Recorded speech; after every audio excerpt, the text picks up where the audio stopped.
Apóstolo Paulo, um homem sob ataque, parte 5. Paulo já havia enfrentado muitas prisões, açoites, muitas coisas ruins em nome da pregação que ele fazia, mas agora seria pior. Ele sofreria solavancos existenciais. Ele sofreria prisão, acusação e conspiração. Lembramos que no final do outro vídeo, da terceira viagem missionária, ele estava indo para Jerusalém levar ofertas das igrejas da região da Acácia, da Macedônia, que ele havia recebido para os pobres da Judéia. Ele ia com o coração cheio de amor, como sempre esteve o coração de Paulo, e as mãos cheias de dádivas. Sua motivação era pura e o seu propósito sempre foi dos melhores, era elevado, porque ele havia jurado não se esquecer dos pobres e ia todo feliz levando aquela oferta. Só que os judeus acabaram pagando o bem de Paulo com o mal. Eles não se alegraram com a volta dele a Jerusalém e conspiraram matá-lo. Ao chegar a Cesareia, ele foi alertado por um profeta judeu chamado Ágabo, que ele seria preso e seria entregue nas mãos dos gentios, como está em Atos 21, de 10 e 11, que diz assim: demorando-nos ali alguns dias, desceu da Judéia um profeta chamado Ágabo, e vindo ter conosco, tomando o cinto de Paulo, ligando com ele os próprios pés e as mãos, declarou: isto diz o Espírito Santo. Assim os judeus em Jerusalém farão ao dono deste cinto e o entregarão nas mãos dos gentios. Então, os seus discípulos, aqueles que o acompanhavam, inclusive Lucas, tenta demovê-lo dessa ideia de ir para Jerusalém e acabar sendo preso.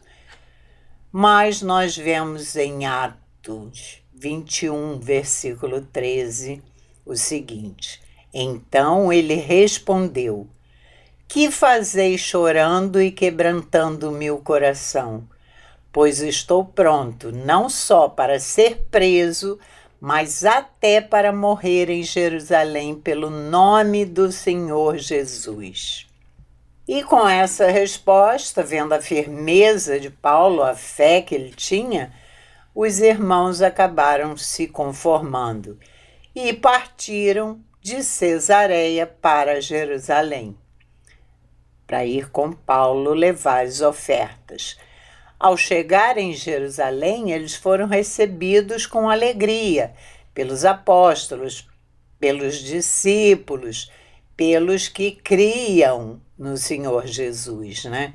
Mas os judeus nutriam informações completamente distorcidas do seu trabalho. Eles diziam que Paulo estaria numa missão anti-Moisés, ou seja, os judeus, para eles só existia a lei de Moisés. Era tudo aquilo que eles seguiam.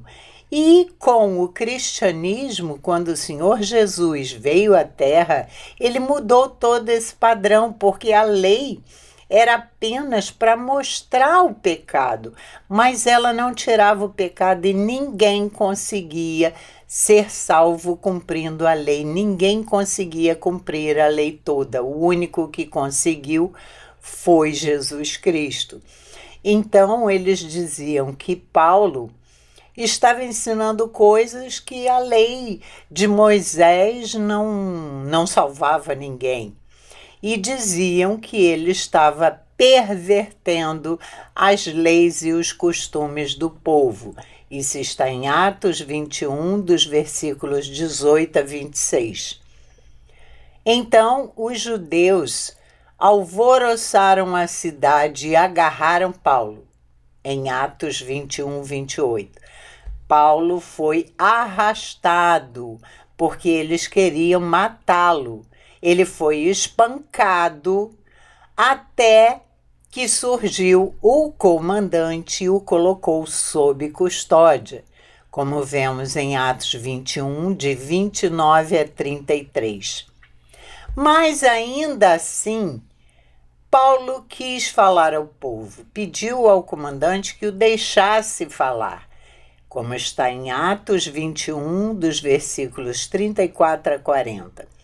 E aí ele começa falando aos judeus da sua vida, do quanto ele odiava aquela religião, aquela seita que eles chamavam de seita do Nazareno. Ele fala de como foi cúmplice do assassinato do primeiro mártir do cristianismo, que foi Estevão. Ele foi assassinado e Paulo não fez nada. Mas fala também da sua conversão, que quando ia a caminho de Damasco para prender mais cristãos, foi capturado pelo próprio Senhor Jesus e viu a luz aurifulgente, ou seja, uma luz que reluz como se fosse ouro, e uma voz poderosa. E com essa luz os seus olhos ficaram cegos, ele ficou totalmente cego, não enxergava mais nada, mas os olhos da sua alma foram abertos pelo próprio Senhor Jesus, o Filho de Deus. Então, Deus o mandava para longe. As portas foram fechadas para ele em Jerusalém. E os próprios discípulos pediram que ele fosse, para que não fosse morto. Então, se as portas foram fechadas para ele em Jerusalém, Deus abriu uma porta no mundo. A porta foi aberta para ele, para os gentios, para o resto do mundo, como está em Atos 22, dos versículos 1 a 21. E aí Paulo fala dos gentios, daquilo que ele tinha feito aos gentios, que tinha pregado, e os gentios haviam se convertido. E para quê? Foi só Paulo tocar no nome dos gentios e houve um novo alvoroço na cidade entre os judeus. Então resta ao comandante mandar açoitá-lo. Mas foi nesse momento que ele se valeu do direito de ser um cidadão romano. E quando ele ia ser açoitado, ele falou: olha, eu sou um cidadão romano, você não tem o direito de me açoitar. Isso está em Atos 22, de 22 a 30. E pregando ao sinédrio, ele foi esbofeteado, né? Porque geralmente os fiscais da lei, que eram os sacerdotes, os fariseus daquela época, eles quebravam a lei em nome da própria lei. Eles usavam a própria lei para ir contra ela. Isso está em Atos 23, de 1 a 5. Mas Paulo era um homem muito esperto, ele tinha uma enorme sagacidade. E ele sabia que o sinédrio estava dividido. Alguns acreditavam naquilo que ele falava e outros não. Então ele tirou proveito dessa divisão do sinédrio. E aí o que ele fez? Ele disse que era um fariseu, que ele foi sempre um fariseu e que estudou com um dos maiores mestres, Gamaliel, e que estava sendo perseguido por suas próprias crenças. Ou seja, os fariseus acreditavam na ressurreição. Então, eles estavam perseguindo Paulo por alguma coisa, por uma crença em que eles acreditavam. Eles não podiam persegui-lo por acreditar na ressurreição, porque eles mesmos perseguiam, eles mesmos acreditavam. Então, ele não podia ser perseguido por isso. E com essa divisão, a estratégia de Paulo funcionou, porque Paulo sempre foi sagaz, inteligente, esperto, e ele aproveitava as oportunidades.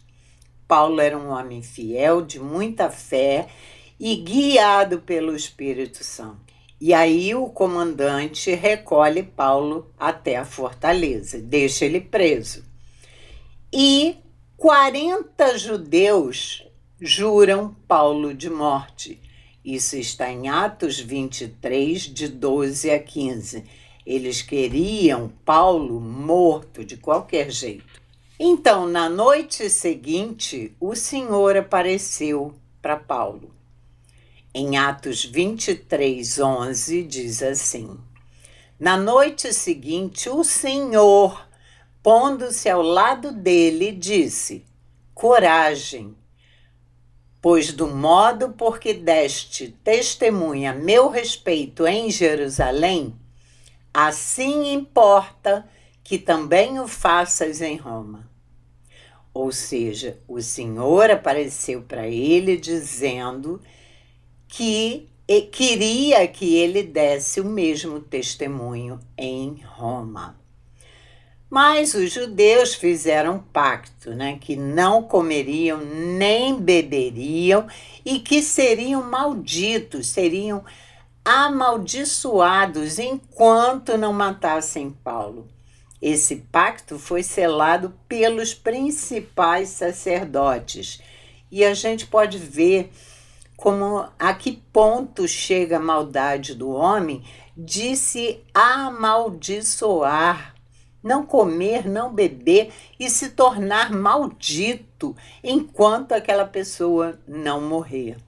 E nós vemos isso hoje em dia, a gente vê em várias situações, Então, o Sinédrio, espertamente, solicita uma nova investigação. E o que eles queriam?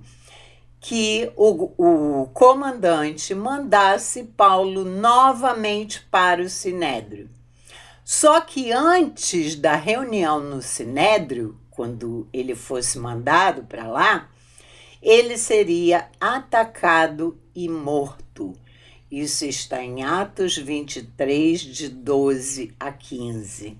Só que um sobrinho de Paulo, filho da irmã de Paulo, descobre essa trama. Ele ouve e descobre. E vai falar com Paulo na cadeia. E Paulo pede que ele vá ao comandante e exponha essa trama. Então, o comandante, sabendo de toda a trama, não o leva para o Sinédrio. E, como desculpa para não levá-lo ao Sinédrio, ele envia Paulo ao governador Félix, que era o governador da época em Jerusalém. Isso está em Atos 23, de 16 a 25. E aí, Paulo volta a Cesareia. E Cláudio Lísias, que era o comandante, manda Paulo juntamente com uma carta endereçada ao governador, afirmando que não via erro nenhum em Paulo, que Paulo era inocente, que ele não havia cometido crime nenhum, e que por ser ele romano, por Paulo ser um cidadão romano, porque ele tinha sangue romano, ele não poderia entregar Paulo aos judeus. Ele só poderia ser julgado por um tribunal romano. Então, Paulo vai e aguarda lá na prisão. em Cesareia, onde estava o governador Félix. Algum tempo depois, o sumo sacerdote Ananias, juntamente com uma equipe, foi procurar o governador. Eles não sossegavam enquanto não conseguissem Paulo morto. E levaram acusações pesadas e levianas contra Paulo, e até o chamaram de peste. Ele fere o caráter, o nome e a honra de Paulo. Tértulo diz que ele é um agitador da seita dos nazarenos, como era chamado o cristianismo no início, né? Então, toda aquela equipe que foi com o sumo sacerdote procurar o governador para que o governador entregasse Paulo na mão deles para que eles pudessem matá-lo, vai com acusações muito levianas, dizendo também que ele era um agitador da seita de Cristo. E também alfineta o comandante. Eles não deixam por menos, eles avisam, olha, o seu comandante está segurando Paulo e não quer entregar Paulo às nossas mãos. Então Paulo é chamado para fazer a sua defesa e, como Paulo era excepcional, através de uma refinada retórica, um discurso perfeito, ele desmantela ponto por ponto as acusações que eles fizeram contra ele. Ele diz que o propósito dele ao ir a Jerusalém era levar ofertas generosas aos pobres, que ele recolheu das igrejas gentílicas, que ele era acusado por defender uma doutrina que todos os sacerdotes acreditavam que era a doutrina da ressurreição. Ele era acusado de uma coisa que todos faziam. Então ele não poderia ser acusado por acreditar na ressurreição se todos os sacerdotes, os fariseus, todo o sinédrio também acreditava naquilo.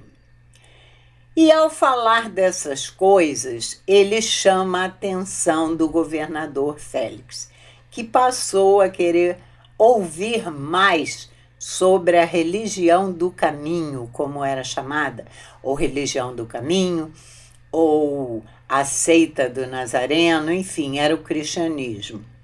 Então, Paulo prega a Félix e a sua esposa, que era uma judia chamada Drusila.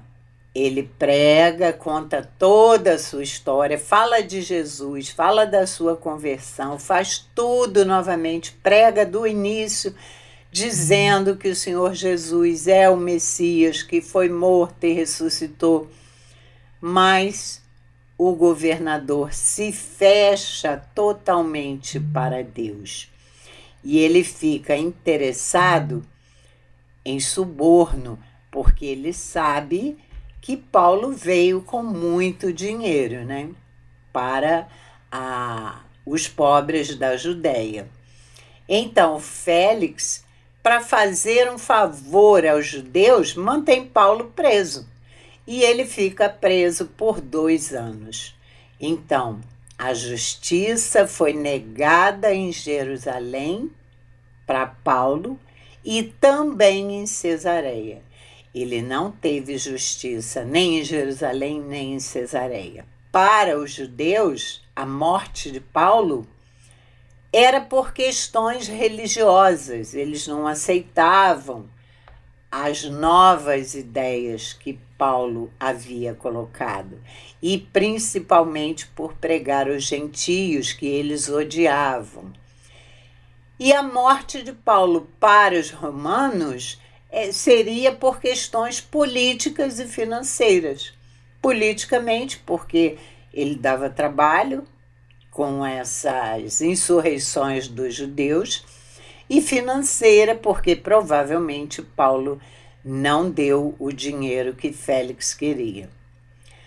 Só que Pórcio Festo 2 anos depois, veio substituir Félix como governador e foi a Jerusalém, porque o governador ficava em Cesareia, mas Pórcio Festo vai para Cesareia e substitui Félix e depois vai a Jerusalém. E claro que em Jerusalém os sacerdotes aproveitam, os fariseus aproveitam para atacar Paulo.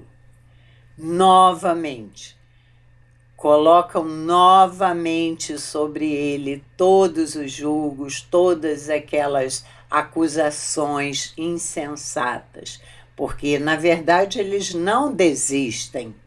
Eles juraram Paulo de morte. Eles se amaldiçoaram até que Paulo fosse morto. Então eles não iam desistir. E aí eles começam a atacar Paulo para o novo governador. Então o novo governador pergunta a Paulo, porque ele se defende dessas acusações para o governador, da mesma forma que ele fez. E ele pergunta se ele quer ir para Jerusalém. Mas Paulo diz que quer Roma. Em Atos 25, 10, 11, diz assim: Disse-lhe Paulo ao governador: Estou perante o tribunal de César, onde convém seja eu julgado.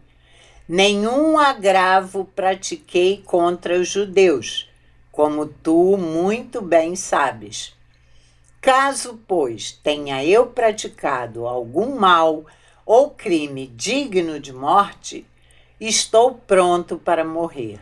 Se, pelo contrário, não são verdadeiras as coisas de que me acusam, ninguém, para lhe ser agradável, pode entregar-me a eles. Apelo para César.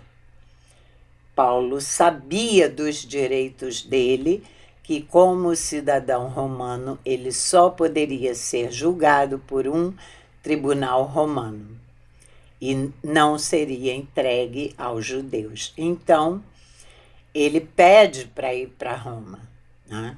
E mesmo com repreensão, a sua postura nunca foi frouxa, nem covarde, nem tendenciosa, como eram os sacerdotes fariseus. E esse pedido de Paulo de ir para Roma é um aguilhão na consciência dos judeus, porque eles haviam se amaldiçoado, eles juraram Paulo de morte.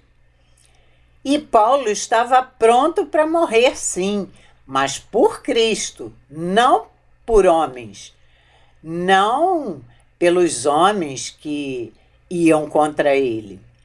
Então o governador o envia a Roma. Está em Atos 25, versículo 12. Mas antes que ele fosse para Roma, chegam em Cesareia o rei Agripa e a esposa Berenice. E sabendo de todo aquele tumulto, do problema dos fariseus e de Paulo, ele mantém um interesse em ouvir Paulo. E Paulo, que tinha um discurso excepcional, fala com brilhantismo, com eloquência e muito poder. Paulo era cheio do Espírito Santo. E faz então um discurso de rara beleza. Ele dá seu testemunho de novo, diz que foi mandado pelo próprio Senhor Jesus aos gentios, que o próprio Senhor Jesus mandou que ele fosse pelo mundo pregando o evangelho aos gentios. E ele fala da ressurreição do Messias, ressurreto, depois de 3 dias, que apareceu para ele e que transformou a sua vida, que o deixou cego fisicamente, mas abriu os olhos da sua alma e transformou completamente a sua vida. E nesse momento ele é interrompido por Festo, que era então o governador. Em Atos 26, 24, Festo diz a Paulo: Estás louco, Paulo? As muitas letras te fazem delirar. Paulo, porém, respondeu: Não estou louco, ó excelentíssimo Festo. Eles achavam, que aquilo era loucura. Na verdade, o evangelho é realmente loucura para muitos, principalmente os que não creem. Então, Paulo usa uma nova estratégia. Ele apela para a crença dos profetas, como está em Atos 26, 27, porque o rei Agripa acreditava nos profetas, ele acreditava no Antigo Testamento, na lei, no que estava no Testamento e também na revelação dos profetas. E ele usa isso para demonstrar, para provar que pela palavra dos profetas eles tinham anunciado a vinda do Messias e que esse Messias era o Cristo ressurreto, que morreu e foi ressuscitado e era o Filho de Deus. Mas Agripa, na verdade, fica meio que em cima do muro. Isso está em Atos 26, 28. Como muitas pessoas, ele, movido pelo orgulho, ele até crê, mas não quer crer totalmente. Movido pelo orgulho de dar razão ao que Paulo falava, ele não abre o coração. E assim são muitos por aí. Também para não perder o prestígio político que ele tinha, ele abafa a consciência. Ele se recusa a crer no evangelho. E o que acontece? Ele fecha a única porta que ele tinha de salvação e não segue o caminho da reconciliação com Deus, porque Cristo é o caminho que nos reconcilia com Deus, já que como pecadores estamos totalmente separados dele. Agripa fica no quase cristão, quase creu, mas acaba imerso em trevas espessas. E aí, por isso tudo, Paulo poderia até ser solto, porque eles não viram crime algum naquilo que os judeus acusavam e no que Paulo defendia. Ele podia ser solto. Só que antes ele havia apelado para César, para ser julgado somente por César no tribunal romano. Então, Agripa manda que ele vá a Roma. E ir a Roma era não só o desejo de Paulo, como o propósito do próprio Deus. Porque nós escolhemos o destino das nossas viagens, mas não sabemos como vamos.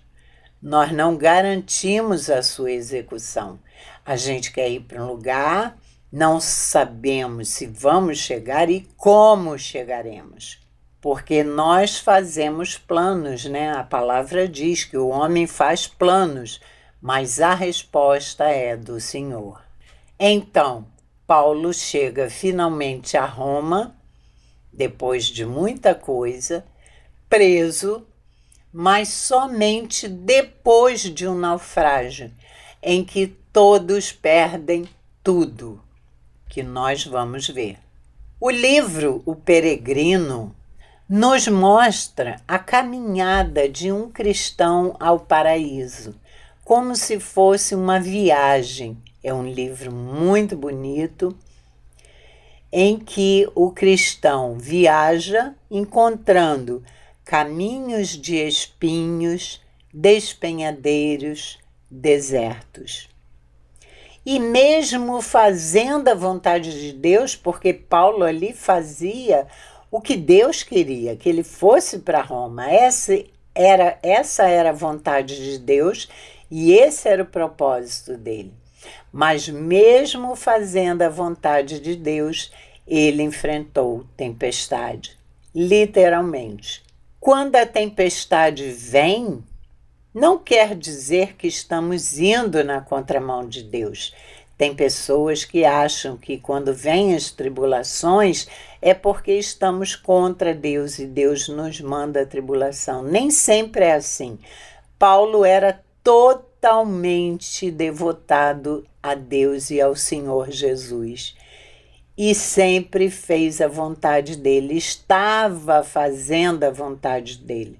No entanto, enfrentou tempestade, porque tudo que Deus faz tem um propósito.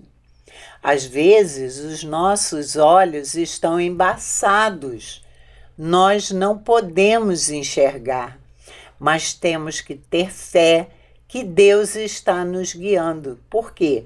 Deus enxerga no escuro. Eu não, você não, mas Deus enxerga. Ele sabe o que vem pela frente e é Ele que nos guia. E o navio já não estava mais no controle dos homens, já estava no controle de Deus, porque os propósitos de Deus são soberanos. Ninguém pode ir contra os propósitos dele. Atos 27 e 26 diz: Portanto, senhores, tende bom ânimo, pois eu confio em Deus que sucederá do modo por que me foi dito.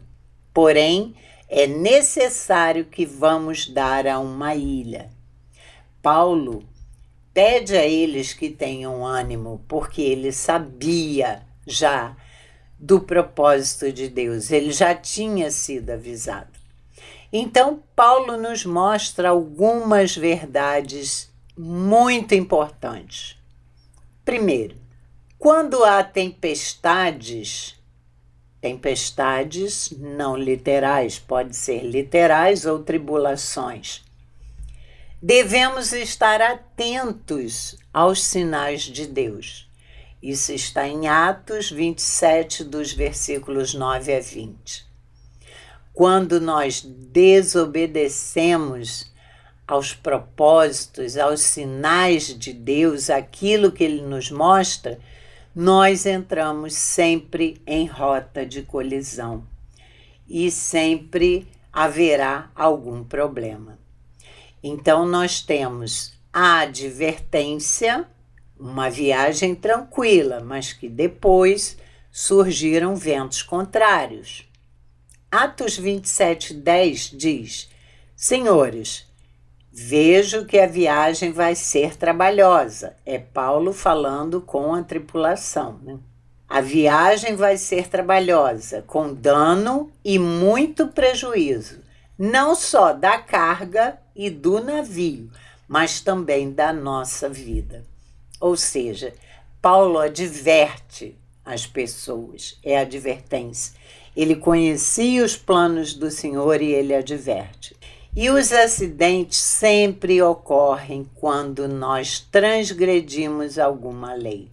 Por exemplo, se nós usarmos o carro desobedecendo as leis, ele pode se transformar numa arma mortal. Se você pega um carro, dirige a 200 por hora, você tem todas as chances de matar alguém ou de sofrer um acidente, morrer ou ficar paralítico ou algo assim. Então, todas as vezes que transgredimos a lei, nós temos acidente. Então, nós devemos olhar as placas do Senhor. Isso aqui é uma placa, isso você não pode fazer. É a lei. Então, após a advertência de Paulo, houve o descrédito. Está em Atos 27, 11. O centurião deu mais crédito aos outros do que a Paulo e desprezou a sua advertência. Houve um descrédito por parte do centurião que comandava o navio e da tripulação. Então, não é seguro a gente não olhar para as placas, não olhar os sinais. Eles não viram os sinais e não acreditaram na advertência que Paulo fez. Segundo, a voz da maioria nem sempre é a voz de Deus. Isso está em Atos 27:12. A maioria dizia para partir, para ninguém ouvir Paulo. Não escuta esse cara, vamos partir. A maioria não discerne a vontade de Deus e acaba em grandes encrencas, mas Paulo era uma pessoa cheia do Espírito Santo. Terceiro, quem não escuta conselho, escuta coitado. Isso está em Atos 27, de 13 a 20. O insensato, ele tapa os ouvidos aos conselhos. Ele não ouve os conselhos. Então, ele colhe sempre frutos amargos da desobediência. Ele está sempre colhendo esses frutos por causa da insensatez e da desobediência dele aos sinais.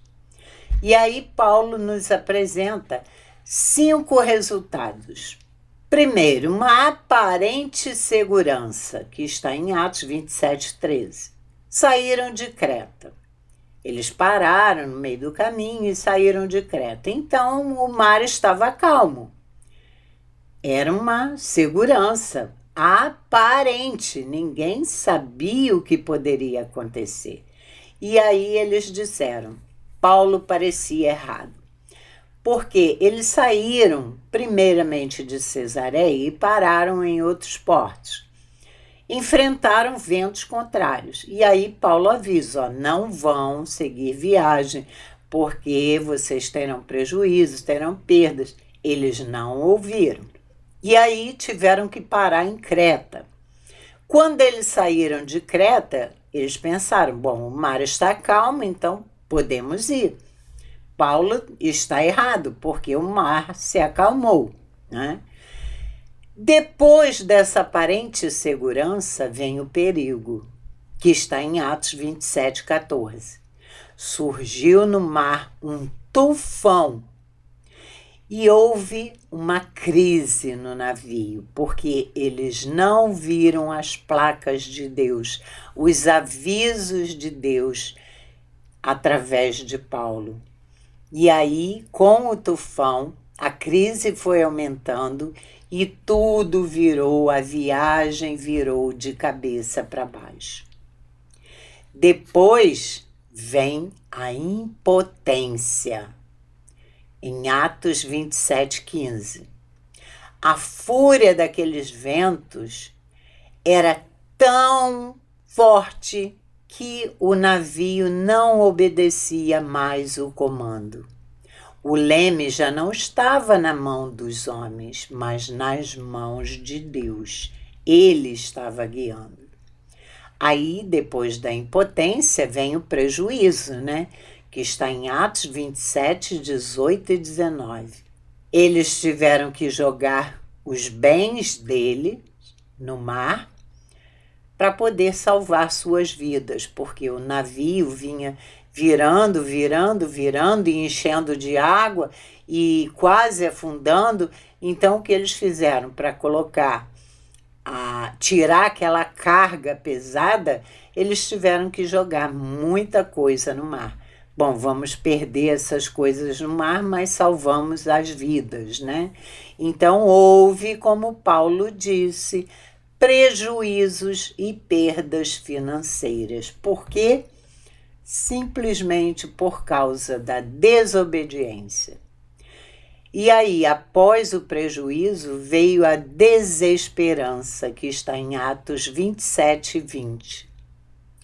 Dissipou-se, afinal, toda a esperança de salvamento. É o que diz o versículo.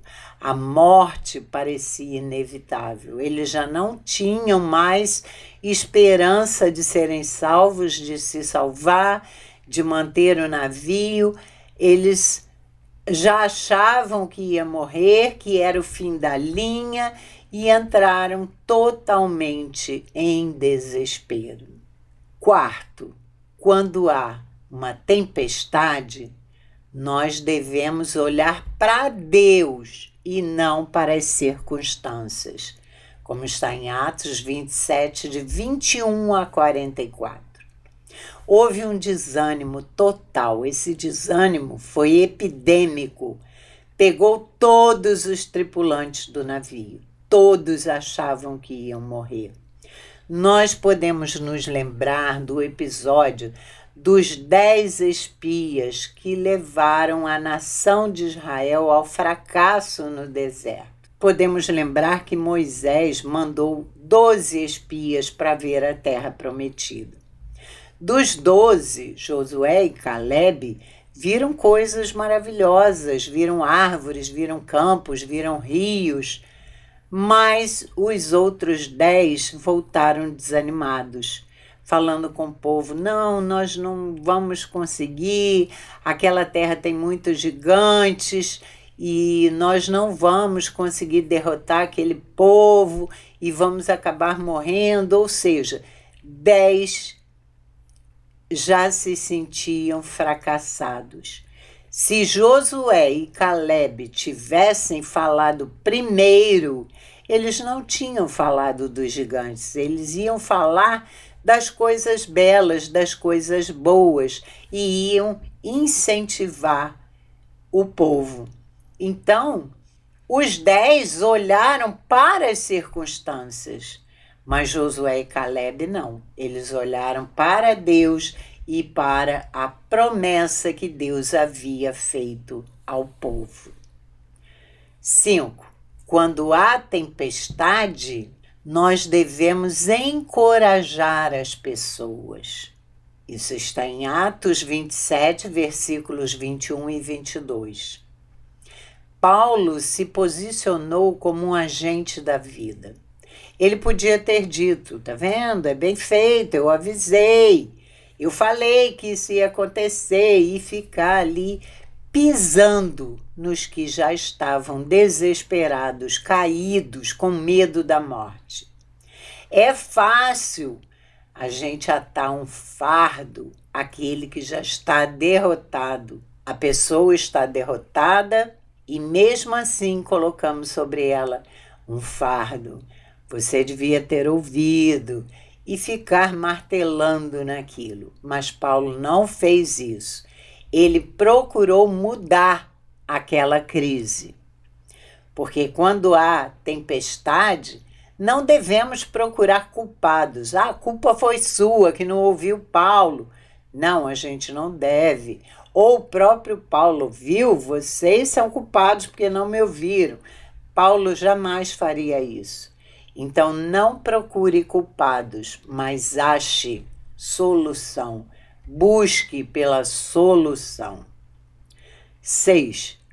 Quando há tempestade, abandone o medo. Atos 27, 22.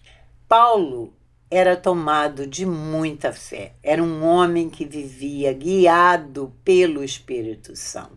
Porque o medo, ele aumenta a nossa sensação de perigo. Cada vez que estamos com sensação de perigo e sentimos medo, parece que aquele perigo vai ficando cada vez maior, maior, maior. O medo é inimigo da fé. Ele não deixa que a gente olhe para Deus. Ele drena as nossas forças. Ele embaça os nossos olhos. E nós não conseguimos ver Deus, só vemos as circunstâncias. 7. Numa tempestade, veja a intervenção de Deus. Isso está em Atos 27, dos versículos 23 a 26. Nós devemos sempre lembrar que Deus está conosco em qualquer tempestade, porque Ele é o Emanuel, Deus conosco. Ele não vai embora, Ele não nos deixa. Para o cristão, tem fornalha, mas tem o quarto homem. Vocês lembram dos 3 amigos de Daniel que foram mandados para a fornalha, Sadraque, Mesaque e Abdenego? Eles foram mandados para a fornalha, mas surgiu o quarto homem, que os libertou do fogo, que não deixou que o fogo os matasse. Então, para o cristão, tem fornalha, mas também tem o quarto homem. Deus nos dá a tribulação, mas Ele nos dá aquilo que vai nos acalentar no momento da tribulação. Para o cristão, tem cova dos leões, como houve com Daniel. Daniel foi jogado na cova dos leões. Então, tem cova dos leões, mas também tem anjos que entram na cova dos leões e fecham a boca dos leões. Então, sempre confiar em Deus é imprescindível, porque Deus nos dá a tribulação, mas Ele nos dá também a maneira de sair dela através da nossa fé. Atos 27, de 23 a 25, diz: Porque esta mesma noite um anjo de Deus, de quem eu sou e a quem eu sirvo, esteve comigo. Isso é Paulo falando para as pessoas do navio. Um anjo de Deus de quem eu sou. Ele diz, eu sou de Deus e a quem eu sirvo. Eu sirvo a Deus. Esse anjo esteve comigo dizendo, Paulo, não temas. É preciso que compareças perante César. Ou seja, é preciso que ele vá até Roma.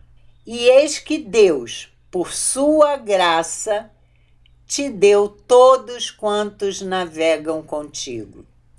Então, Paulo sabia que ele tinha que ir para Roma. Ele não ia morrer ali, naquele navio. Ele sabia disso, porque o propósito de Deus era que ele fosse para Roma. Deus já havia falado com ele. Então, o anjo diz que Deus, pela sua graça, deu também a vida daqueles que estavam com ele. Nenhum ia morrer. Então, Paulo sabia disso. E ele continua, portanto, senhores, tende bom ânimo, pois eu confio em Deus que sucederá do modo por que me foi dito.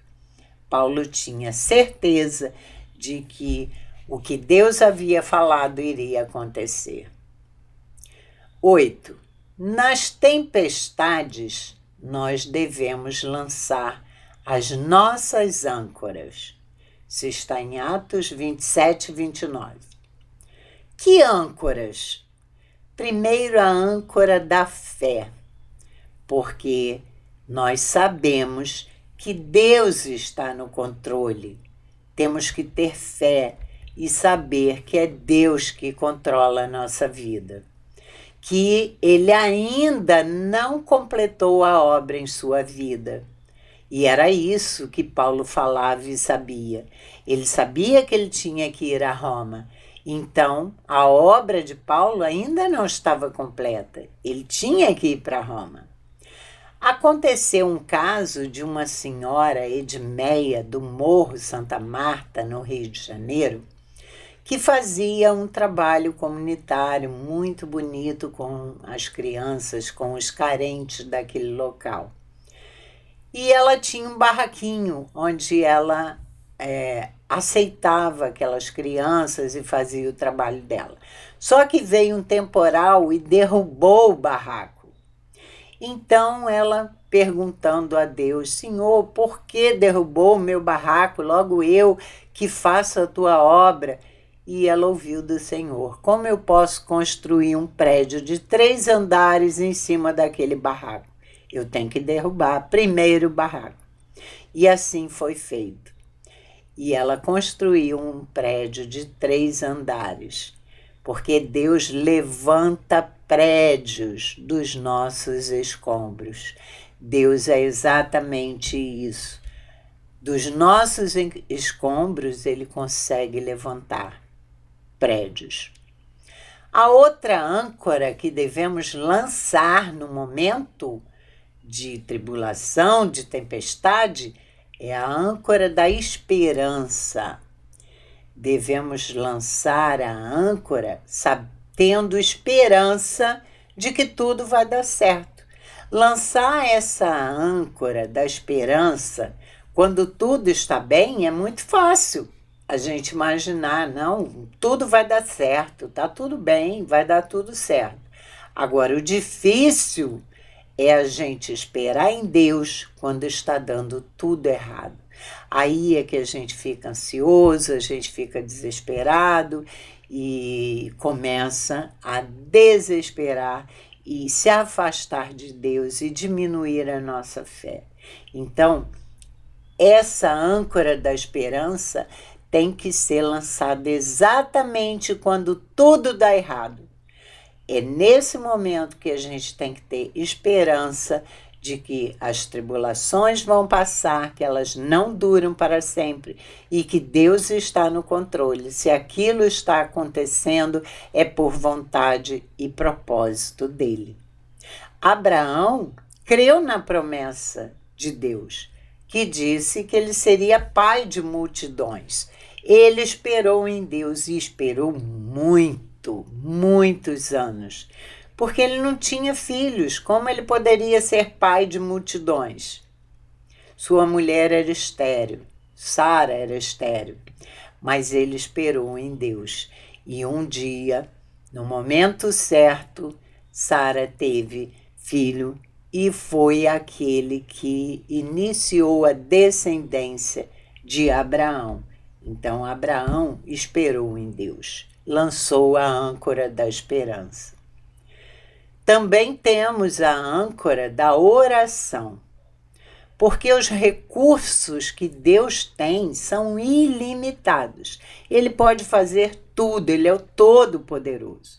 Então, quando o homem trabalha, mas quando o homem ora, é Deus quem trabalha.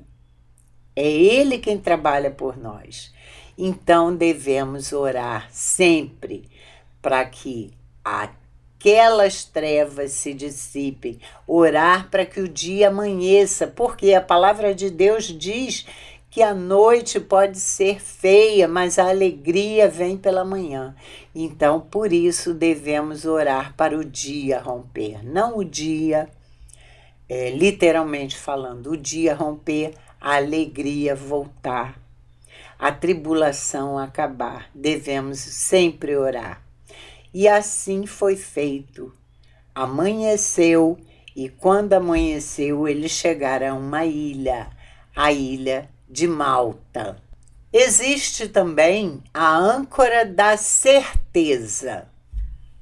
Paulo tinha essa âncora da certeza, porque ele sabia sobre a ilha, como está em Atos 27 e 26. Ele tinha sido informado de que ele precisaria passar por uma ilha, porque ali havia um campo missionário para ele. Ou seja, Deus manda ele para Roma, mas manda ele primeiro passar por aquele lugar. Então, Paulo tinha certeza disso. E eles saíram da tempestade só com a vida. Perderam tudo, perderam bens, tiveram prejuízos, perderam tudo. Mas saíram com vida. E aí, naquela ilha, Deus começa um novo projeto. 9. Quando há tempestade, devemos nos distinguir dos demais. Atos 28, de 1 a 6. Paulo nunca pegou uma encruzilhada. Ele sempre sabia o caminho certo e o caminho errado. A crise, às vezes, das pessoas aponta para aqueles que são vencedores e também denuncia aqueles que são covardes.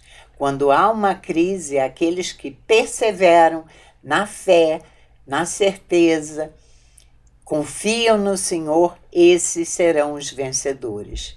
Mas os que se afastam do Senhor, os que não confiam, acabam sendo covardes. E aí Paulo nos ensina 4 lições. Aproxime-se da figueira. Atos 28, versículos 1 e 2.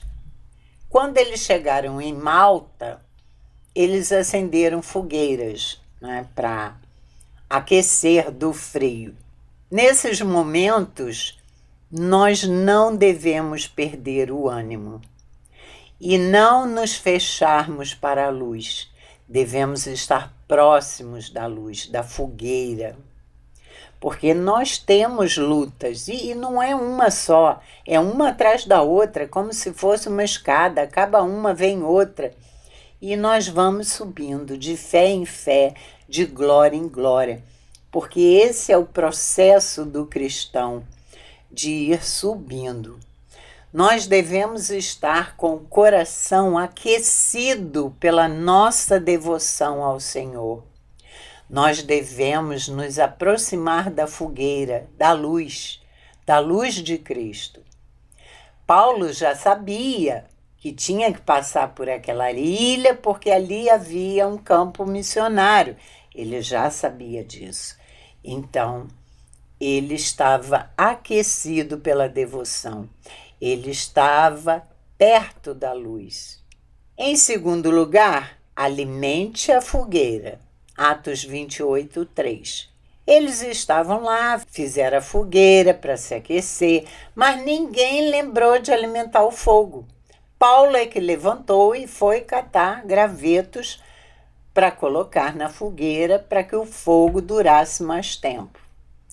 Assim nós também precisamos alimentar o fogo. Nós precisamos sempre de azeite na nossa candeia. Qual é esse fogo? O fogo do Espírito Santo, o azeite que nos unge, a palavra de Deus, a oração. Precisamos desse azeite na nossa candeia.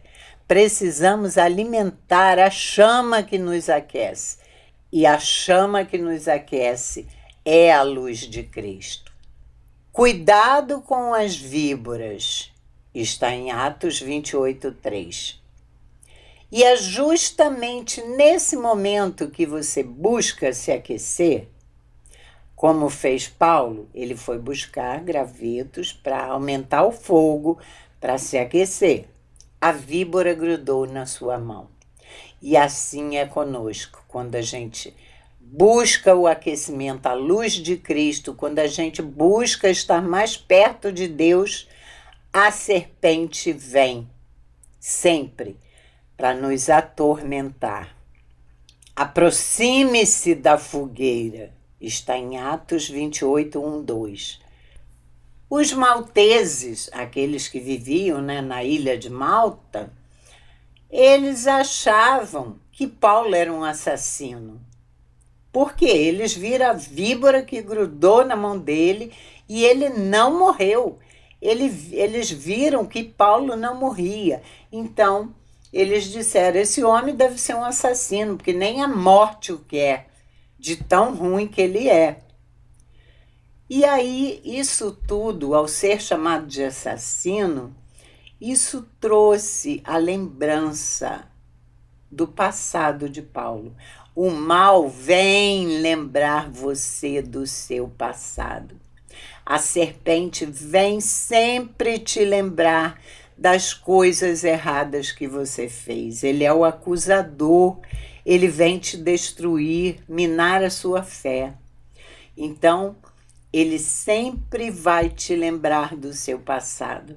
Mas quando ele fizer isso, lembre a ele o futuro dele, porque o futuro dele está no lago de fogo. Também, jogue a víbora no fogo. Está em Atos 28, 5. Devemos tirar o veneno da nossa vida, apagar os dardos do maligno com a fé. Quando ele vier com seu veneno, apague os dardos dele com a nossa fé. Não deixe brechas para ele lançar veneno em você. Lembre sempre a ele o futuro dele, porque a serpente é sagaz, é sedutora e é mortífera. Então não deixe brecha nenhuma e lembre sempre a ele qual é o futuro dele. 10. Nas tempestades, somos fortalecidos pelas promessas. Isso está em Atos 28, de 2 a 10. Paulo nos fala de 4 promessas. São essas promessas que na hora da tribulação fortalece o nosso coração. Primeiro, Deus levanta pessoas desconhecidas. Nesse caso, ele levantou os ímpios. Os ímpios vieram ajudar Paulo. Os malteses, né? O povo da ilha de Malta, que eram ímpios, vieram ajudar Paulo. E assim, Deus levanta qualquer pessoa para te ajudar. Segunda promessa, ele é poderoso para proteger do mal. O Senhor é o Todo-Poderoso. Ele nos dá sempre um livramento maior do que o veneno, porque vamos receber veneno, mas o livramento de Deus sempre será maior. Terceira promessa, os que criticaram vão mudar de opinião. Os malteses falaram de Paulo, que ele devia ser um assassino, mas acabaram mudando de opinião, porque perceberam que ele era de Deus, assim como nós. As pessoas acabam mudando de opinião porque você é de Deus, você pertence a Deus. E a quarta promessa, a ilha do fracasso será a terra de oportunidades. Aquela ilha era o fracasso da viagem deles, né? Eles viajaram, naufragaram e foram parar naquela ilha. Eles fracassaram na viagem, mas ali estava a terra de oportunidade, porque Paulo ora pelo pai de Públio. Públio era o chefe da ilha de Malta. E o pai dele, assim como outras pessoas, estava doente. E Paulo ora por ele. E não só o pai, como os demais enfermos foram curados. Isso está em Atos 28, versículos 8 e 9. E o que a gente pode ver aí? Simplesmente a mão de Deus trabalhando em tudo. Conclusão.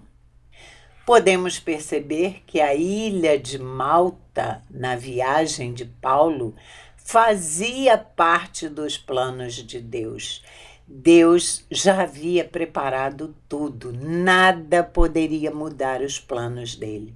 Ele queria o evangelismo também naquela ilha. Ele queria que Paulo fosse lá pregar e fizesse milagres através dele, né? Dele, Deus.